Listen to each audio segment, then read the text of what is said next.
Motif kok ditemukan lebih kurang berapa tahun kok? Kalau perkiraan ahli antik, barang-barang antik, lebih dari 200 tahun. Cik, 2, 3. Dah, mulai no! Sana basuh balia jo yuang tabuzer yuang tagia burak zarenge di pot bungo. Nah, sana ariko yuang sama ibu muda, mama muda. Nanda Wirawan ST. Kalau ambo lebih akrab main baunya Nanda, memang panggilannya Nanda. Nanda tuh besok kan nama laki-laki nak. Bakok nama produksi ini. Karena Nanda Wirawan tuh anak yang perkasa, harus kuat untuk melewati banyak tantangan. Nah, iya. Jadi Nanda itu ternyata harus melewati. Tunggu loh. Sana yo ada membawa sebuah sertifikat. Ikut sertifikat apa kok? Kebetulan akhir tahun Kapatang, awak dipercaya untuk menjadi salah seorang keynote speaker di acara simposium ASEAN. Simposium ASEAN. Dalam Masalah hal tekstil tekstil tradisional. Jadi, tradisional. Oke. Kebetulan di situ ada 28 pembicara, ada 20 negara yang ikut, termasuk Amerika, Kanada, Inggris juga. Indonesia sebagai tuan rumah dalam sebagai tuan acara. rumah. Iya. Dan Anda salah satu keynote speaker di sini. Iya, Jadi alhamdulillah. udah sana tahu kita hari ko berbicara tentang tekstil tradisional dan Anda ko adalah seorang penggiat tekstil tradisional tersebut. Betul nak kira-kira? Insya Allah betul. Kalau tekstil tradisional Wak berbicara sana berarti kalau untuk di Minangkabau di Sumatera Barat kita akan berbicara yang namanya songket. Nah, ada apa sih dengan songket? Songket kini banyak orang manjuan Anda.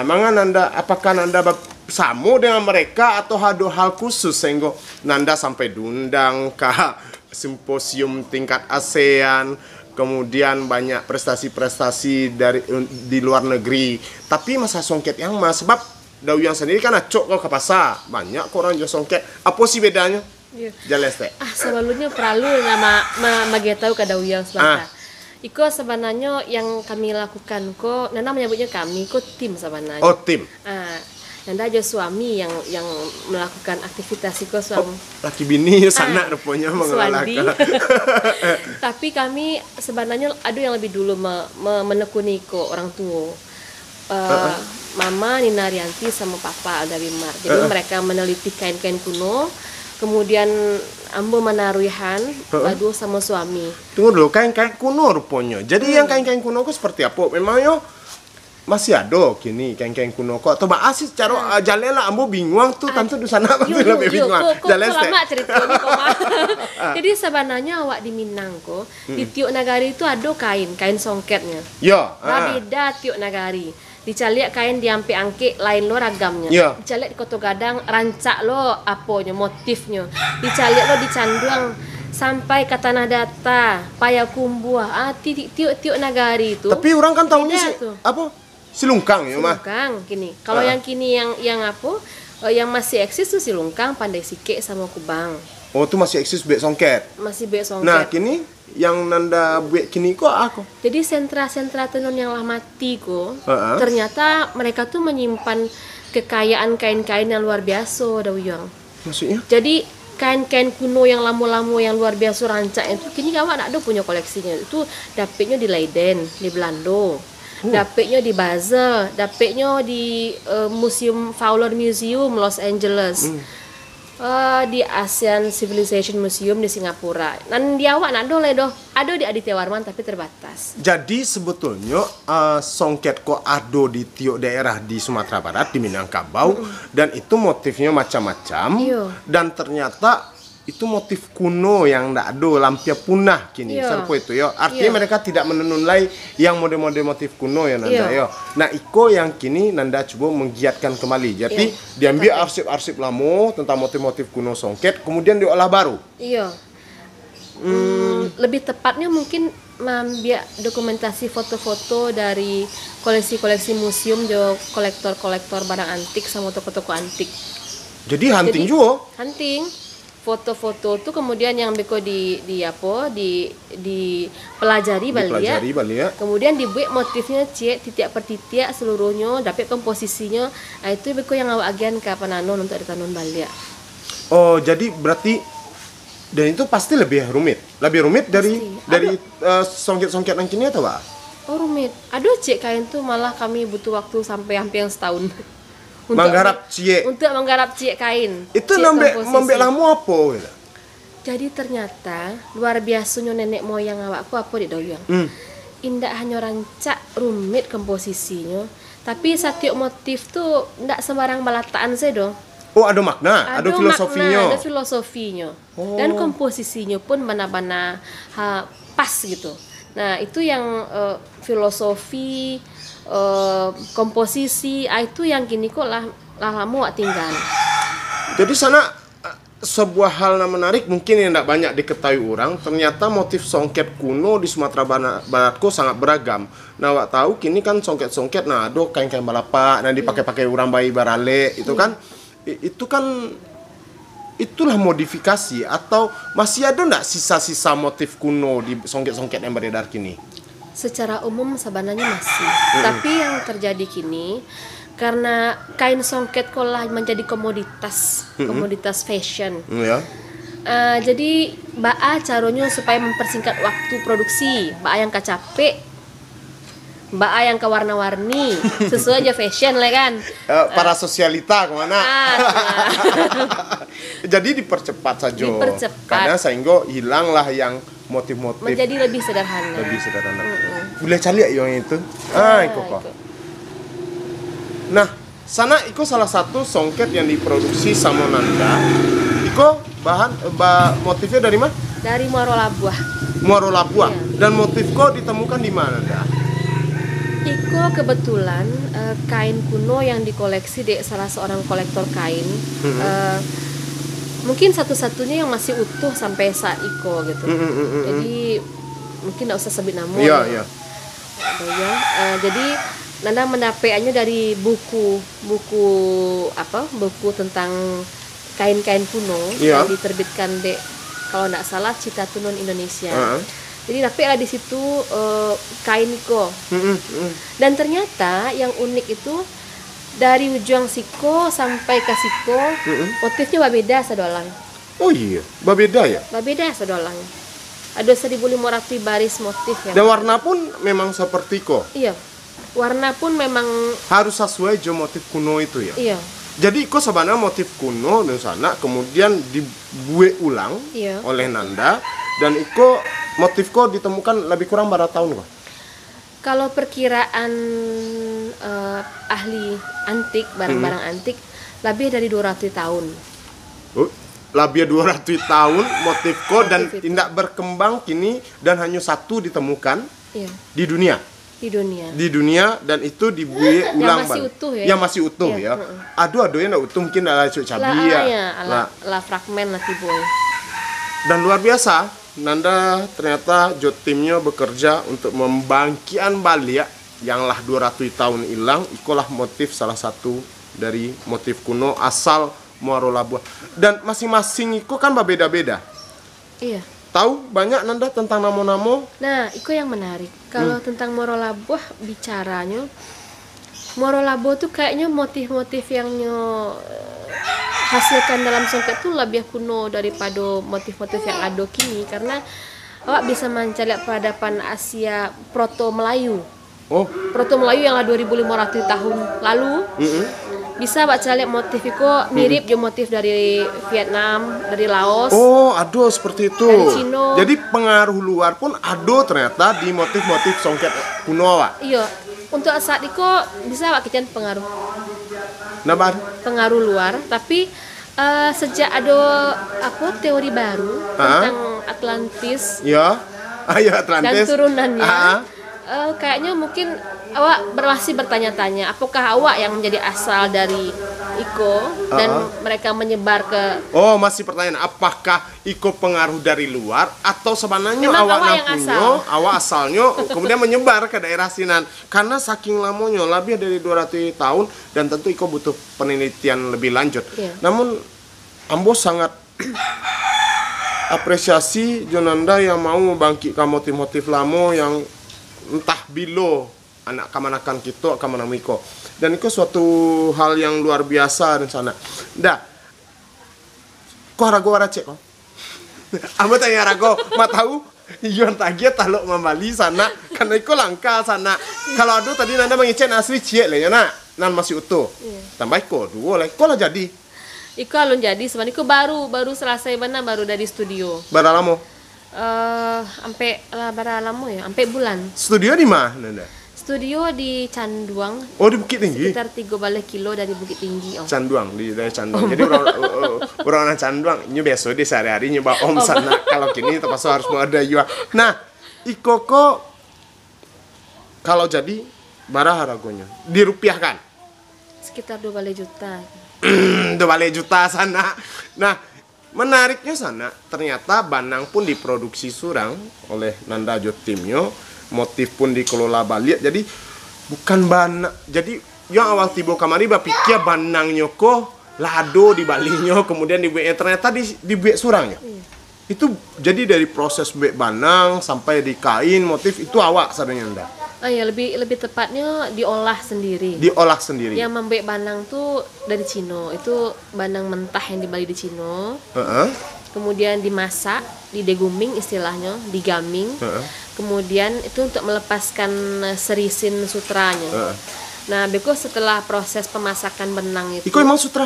Sutra. Oh, sutra sana. Terus?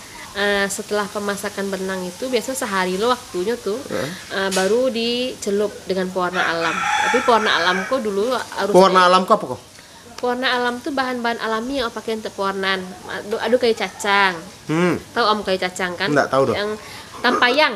Oh, tampayang, tahu. Pandai dalam. Iya, yang merah tuh. Tuh secang. Secang. Itu pewarnanya salah satunya secang. Terus? Secang tuh beko diekstraksi, diabui selama 4 jam. Kemudian dapet ayahnya, ayah itu beko yang mau pakai untuk mewarna aku. Dan Banang itu sebelumnya pun harus diagia perlakuan khusus untuk bisa menyerap warna tuh. Setelah beberapa kali pencelupan, biasanya sekitar sampai 6 kali pencelupan, barulah dapet warna yang fix. Nah, kemudian baru ikat warna itu namanya proses fiksasi.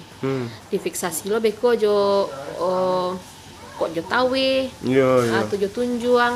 Oh, pokoknya harus alami sadunya. Artinya alam. zat-zat kimia nak dodo nak. Enggak. Dan itu lebih tahan warnanya lebih ya otomatis. Sabananya kurang tahan sih. Kurang tahan karena nyoba alami. Karena pewarna alam jadinya rentan karena matahari itu. Capeknya udah. Sehingga tuh awak ada perlakuan untuk kain. Tapi kalau barang-barang mahal aku kan enggak pakai tiap hari di sana. Kan koleksi. Nah, Iko sebetulnya harga mahal tuh bukan berarti dari perlu dihargai itu dalam bentuk harga materi itu yang mahal itu dari pengerjaan yang sangat rumit, terus kelangkaan dari motif itu sendiri karena tidak banyak. Kalau di Sumatera Barat ada orang yang masih menjadi penggiat motif-motif kuno songket awak. Setahu Nanda ada berapa orang di tim Nanda kan ada tuh. Nah di luar tim ada enggak? Masih ada enggak? Pastinya masih, tapi awak enggak terjangkau dah. Enggak terjangkau.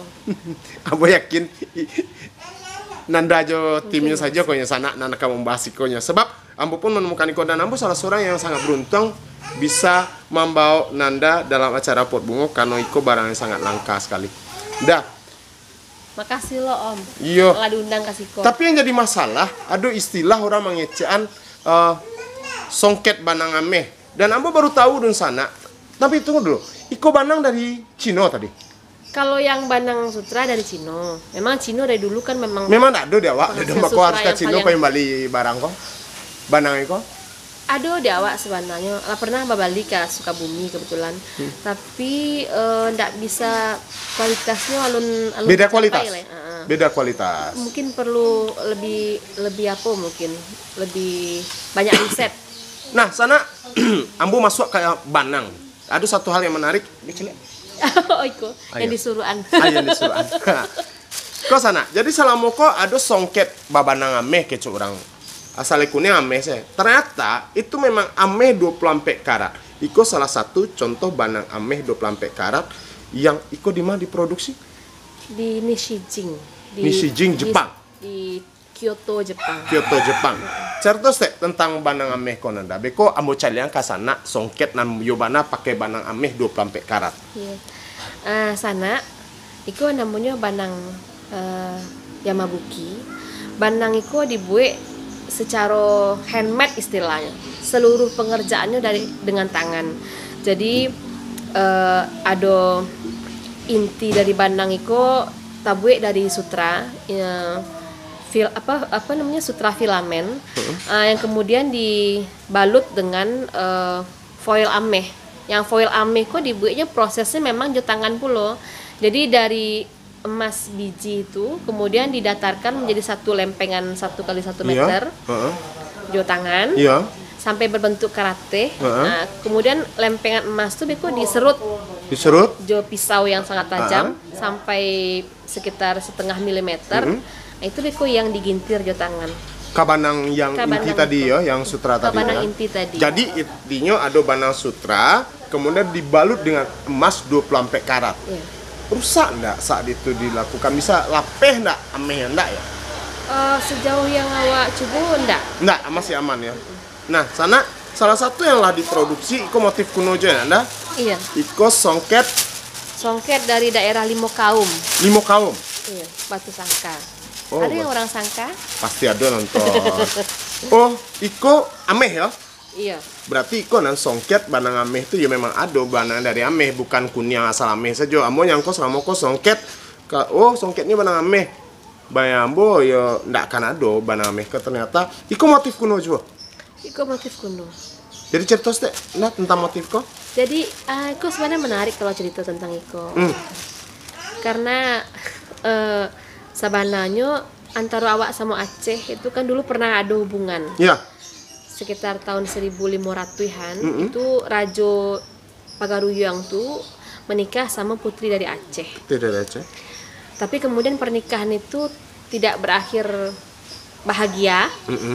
Sehingga terjadilah perang antara Aceh sama awak. Iya. Sehingga daerah-daerah pesisiran Sumatera Barat itu kemudian dikuasai di Aceh. Ada semacam kesepakatan lah dulu tuh bahwa daerah pesisiranku menjadi daerah yang batuan ke Aceh itu kibonya. Nah, di dalam kain itu bisa wak caliak juga. Jadi kain iko, kalau wak caliak motif di siko, iko kok motif dari pucuk rabuang dari kain ija 8H sama ija 12H dari Aceh. Oh, gitu. 8H itu artinya 8 hasta. Oh, itu sebenarnya motif dari Aceh. Dari Tapi Aceh. wak temukan di Batu Sangka di Limokaum. Nah, iko di bagian bawahku ada namanya motif karih basilang. karih basilang. Iya, jadi ada motif rencong sama motif karih di situ. Nah, iya, itulah yang tadi iya. namanya tuh. Oh iya, ada motif semacam rencong. persumpahan yang terjadi di situ nampaknya kalau awak menilai secara Jadi ternyata antropologi. ada sejarahnya pula dari motif-motif yang menghadirkan. Nah, Iya. menarik kok. Dan iko ditemukan, boleh cerita menemukannya di mana? Motif kuno kan iko masalahnya. Iya. Jadi iko sebenarnya kain yang umum dicaliak di acara-acara di balai-balai adat dulu. Di tiuk-tiuk foto itu datuk-datuk tuh banyak yang memakai iko sama bondo kandang basampirkan ke siko. Kalau bondo kandang memakainya itu biasanya dibuat secara diagonal ke siko, kemudian dilingkar jatuh ke bawah. Oh gitu. Motifnya sama tapi penggunaannya beda dan ukuran kainnya beda. Kalau yang Pangulu memakai biasanya jadi salempang atau jadi kain Panutui. Kain panutui. Iya. Kain sisampiang. Sisampiang. Jadi setelah dicaliak, kok hanya bondo kanduang sama aku yang memakai, ternyata memang kain itu memang kain yang dipakai dek para pemimpin sebenarnya. Oh, jadi kok para petinggi-petinggi pemimpin bondo kanduang atau datuk-datuk hanya pakai iko. Iya. Makanya bahan kok dari ame ya mungkin ya. Nah, Nanda menemukan iko dari mana? Motif kok. Kan salah satu motif kuno kok. Iya. Karena Nanda kan fokus ke motif-motif songket kuno. Jadi revitalisasi apa sih istilahnya? Mengembalikan lagi. Iya, mengembalikan lagi motif-motif yang telah lama hilang. Hilang. Nah, itu Nanda temukan di mana kok? Itu kebetulan seperti tadi ada acara adat Dapat di foto Payakumbuh, lamo. acara foto lamo. Kemudian akhirnya penasaran celek ke Museum Aditya Warman. Ternyata memang ada. Ternyata memang ada. Dan itu masih yang di museum itu masih lamo bana atau bah?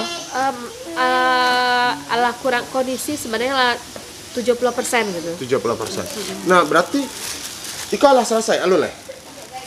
Alah selesai. Itu kalau cara di motif di siko sebenarnya kalau bisa enggak bicara tentang motif seperti itu. Iya, silakan. Dayung. Jadi sebenarnya yang perlu bana awak arifi sebenarnya setiap motif tuh tidak hanya ornamen sebenarnya di Minang dong. Ini pencatatan filosofi sebenarnya. Ada filosofi. Sama aja kitab nanti. Iya. Kain kok sama aja kitab mah. Ada ajaran kayak iko misalnya motif bintang batabua kok. Itu mencalian bahwa Minang kok beragam. Tiap daerah, tiap negara punya adat. Iya. Berbeda satu sama lain. Tapi perbedaan tuh tidak menjadi masalah karena perbedaan itulah yang memperkaya dan mempersatukan. Jadi Bhinneka Tunggal Ika itu lah dua risiko sebenarnya di Minang kok. Nah, luar biasa sebenarnya. Motifnya. Dalam motif kok tercantum filosofi yang luar biasa dan itu lah dibuktikan di songket. Iko ya. Kok 50 kota. Limo kaum. Limo kaum kok daerah aku ah. Betul sangka. Juga enggak tahu di sana. Nah, Iko jadi dan Iko pada lama diproduksi nanda. Iko sekitar 2,5 bulan. 2,5 bulan. Harganya kalau dijual, mah tahu Yon tertarik nih Iko nambah mewah. Kalau yang Mbak itu memang itu ya memang lebih tinggi ya. Ya pasti dong. Pasti ada harga. Bara. Jadi ikut 3,5 juta. 3,5 juta sana dapat cek motor di Piranca. Tapi Motor bekas kecek amannya sana. tapi sebenarnya nilai heritage-nya itu yang awak perlu pahami. Iya. Gitu. Dan itu kan bisa untuk diturunkan sampai generasi. dan itu kan barang sangat langka. Itu pengerjaan di tangan, ndak cuma mesin di sana, tangan sanonya. Dan itu memang barang. Tapi ternyata memang harus adu yo bana ambeh itu yo. Amo yang kau nak adu dah bana ambeh itu di sana warna kuning atau lame saya dah mau pikir kan. Dan itu contohnya. Nah berarti barang kau dari Jepang. Cek kau berarti banang yang ndak nanda produksi kan? Iya. Arti kau memang harus diproduksi khusus di Jepang. Sagi kau berapa harganya? Kalau yang Yamabuki segitu 6 juta. 6 juta sana saikosenya. Yang coba-coba lo kemari, lo ameho, nanda takut. Nah, di sana itu sangat menarik. Banyak sekali yang bisa gali dari siko. Kini membuat itu tuh kama pasarnya nanda. Pastilah dijual, mungkin hanya sekedar dibuat dong. Pasti harus dijual karena untuk revitalisasi butuh biaya dan itu diputar ulang, namanya itu kama. Jadi kebetulan memang Nanda alun bana-bana memproduksi secara massal sangat terbatas dan biasanya memang kolektor yang datang Ya pasti. dan bertanya. Biasanya cek motif serupa misalnya motif yang kok motif yang gimana tadi? Morolabuah nak. Morolabuah tuh motifnya itu ada cie, kemudian Nanda produksi cie dan kalau diproduksi massal tentu butuh biaya yang luar biasa. Kini paling bara iko yang koko bara buah yang Nanda produksi. Itu baru satu yang baru talok memproduksinya karena upahnya sih lah 6 juta. Ada yang apa? Ada lamasan? Itu kebetulan kami untuk pemenuhan kebutuhan hasrat untuk mewujudkan ikose baru. Jadi alun. Tapi kalau seandainya ada yang minat dilap ya? Bisa. Kita harus menghidupi Iko gitu kan. Dan satu hal di sana yang mau jadi catatan penting bagi Ambo, walaupun alun ada namasan yang produksi, karena apa? Punya tanggung jawab moral terhadap peninggalan-peninggalan lama sejarah nenek moyang Sumatera Barat. Nanda Jotimnya tetap memproduksi walaupun biayanya sangat tinggi kan itu Nanda. Iya. Nah, tapi dari sekian banyak yang diproduksi, lah ada yang dipasang ya berarti. Lah sampai kama? Terakhir tahun Kapatang itu udah ke San Francisco. Oh, jauh mah. Jadi kebetulan memang Itu songket dari mana motifnya mah? itu Itu kebetulan kain tupai Managun kami namakan itu desainnya. Itu kain yang dibuat dengan mengadaptasi dari motif ukiran rumah gadang. Oh, gitu. Jadi kebetulan kolektor itu kemudian akan menyerahkan itu ke museum Museum San Francisco, itu museum fine art terbesar di Amerika. Itu rencana kain itu akan dihibahkan untuk museum. Itu berapa jual tuh? Itu nggak lupa, sekitar 3 balai juta. 3 balai juta. Itu gadangnya paling berapa? Gadangnya seukuran salok laka kok cuy. Itu namanya? Ayo, Iko menarik sana. Iko di pelagak lo kak Om John cik lah ya. Iko menarik sana karena Iko pakai tangan jo kok ngerajannya. Iko kain bersejarah, Iko pakai tangan jo. Dihaluinya lah. Jadi Iko sebenarnya karya terakhir dari mendiang papa berkolaborasi sama suami Iswandi. Jadi menantu jo. Kain mertua dan menantu. Mertua dan menantu kok. Iya. Jadi sana Nandako keluarga seniman kok. Mamanya seorang pemusik yang luar biasa, ya pemusik nak. Musik puisi. Musik puisi. Iya. Papanya seorang pembuat film yo. Kemudian tapi penyair yo, tapi luar biasa ternyata beliau pun terjun Iko ya. Dan suami Nanda pun seorang seniman perupa di Sumatera Barat. Biko wak tanya banyak tanya sana. Nah, Iko apa ceritanya? Jadi kain Iko punya sejarah karena tahun 2002 balik. Setelah papa berpulang, kain Iko meraih penghargaan tertinggi untuk kriya. Jadi UNESCO Award of Excellence untuk Asia Tenggara. Kenapa hanya mendapat penghargaan? Apa nilai lebih dari kain kok? Jadi berdasarkan pendapat juri pada waktu itu yang dikirimkan ke awak itu dari sisi desain, pewarnaan, sama pengerjaan itu mendekati sempurna. Oh begitu. Iko desainnya kok dari motif rumah gadang atau betul? Iya, betul. Itu Iko motif salwak laka. Salwak laka. Salwak laka kok filosofinya kok tentang. Berapa lama Iko pengerjaannya? Pengerjaannya sekitar 3 bulan. 3 bulan ya. Mulai dari bandang pun dari awal, tenunannya sampai tenunannya. Tapi kalau untuk membuat motifnya tuh lebih setahun. Oh. Motifnya lebih setahun. Iya, motif lebih setahun. Ketika motifku selesai dan dibuat komposisi papa lah berpulang. Dan dilanjutkan sama minantunya. Iya, ikut tahun 2010 papa membuat motif Serolaka dan Dais merampungkan seluruh komposisinya itu 2000 balik. Cukup lama sana pengerjaannya dari motif dan itu yang pengerjaannya itu 2002 balik. Luar biasa. Nah, Iko nggak dijual. Tidak akan dijual ditawar berapapun. Karena penghargaan, ya karena kenangannya lebih mahal dari materi tadi gitu ya. Iko ya sempat dipakai sama adik pas pernikahan. Oh supaya iya. masih ada papa di dalam Iya, acara iya. itu. Luar biasa. Nah,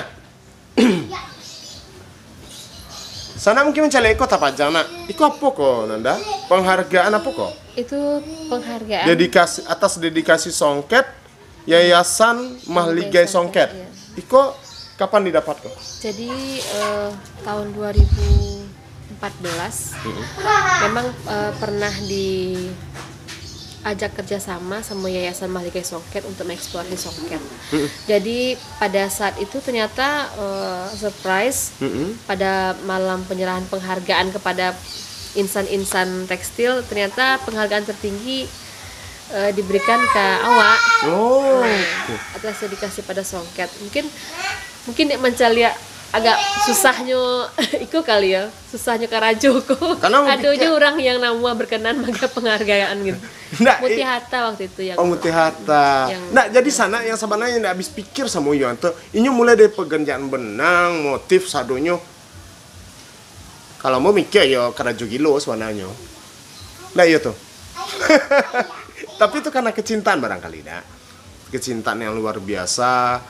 Akhirnya kalau awak sadonya mungkin tidak akan pernah menemukan bentuk jenis songket kuno, motif-motif kuno Sumatera Barat Itu contohnya yang di Sinan tadi itu ternyata motif kuno dari Moro Labuh, dan akhirnya waktu masih mempertanyakan, perlu penelitian lebih lanjut, motif kok apakah pengaruh dari luar atau Wawa yang memberikan pengaruh keluar. Kok luar biasa. Nanda, Bang Nanda memandang anak muda kini, kecinta mereka terhadap songket. Kalau secara umum setelah post globalisasi, nampaknya memang anak muda lah mulai cenderung menyukai belajar tentang tradisi, belajar tentang identitas. Karena kecenderungannya ketika globalisasi itu kan seragam sedolanya, Korean Wave, ya. dan banyak hal-hal seperti itu gitu kan. Tapi memang beberapa di antara mereka punya kesadaran juga untuk memakai batik misalnya, memakai ikat. Nah, tapi songket masih alun terlalu umum karena songket ke image-nya barek dan maha dan tidak nyaman gitu. Di awal sekali pernah berpikir pencapaian yang dilakukan lo seperti itu butuh waktu panjang tuh Nanda. Iya, dan kami tidak tahu maronya kan kamar karena usaha yang dilakukan tanpa berpikir. Mengerajaan saya dulu di kerajaan seperti mama selalu pikir, nggak usah pikir akan seperti apa. Berbuat pokoknya terus proses taruh. Kalau niat baik pasti hasilnya baik kan itu ya, nah. Tepat. Oke, Nanda, terakhir apa yang kan Nanda sampaikan untuk anak kita?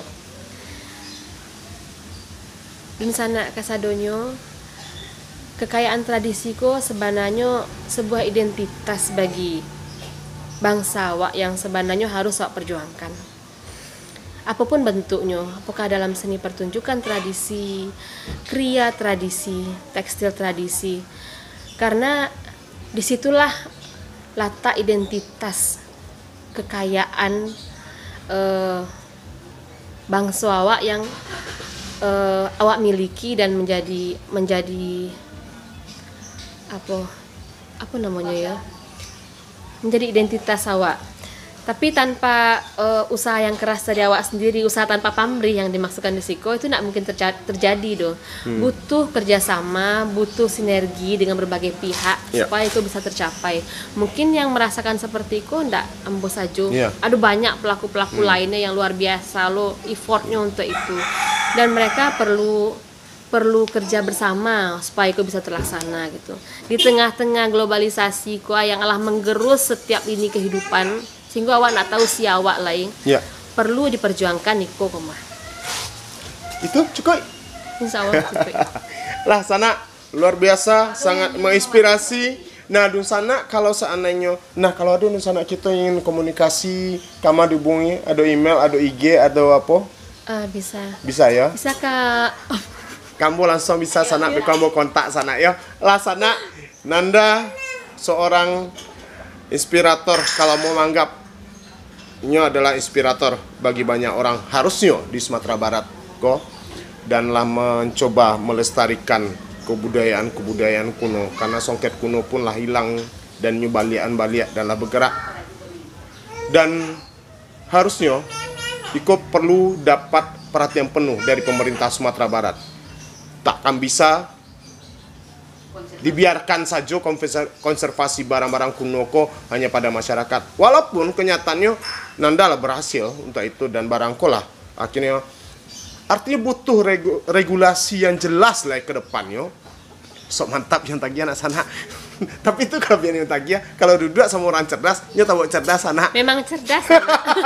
Lah sana. Kalau cerdas nggak bisa. Mudah-mudahan Iko menjadi perhatian dari berbagai pihak. Dan waktu tunggu hasil-hasil yang luar biasa balik dengan Anda. Amin, muncul balik yang mudah-mudahan masih bertahan. Insya Allah bertahan. Niat baik butuh proses, dan proses kok harus berkelanjutan. Nah sana Nanda seorang penggiat songket tradisional Sumatera Barat Minangkabau. Lah masuk di Papua waktu muda lele di. Lah. Cik 2 3 lah habis anak lah no lebih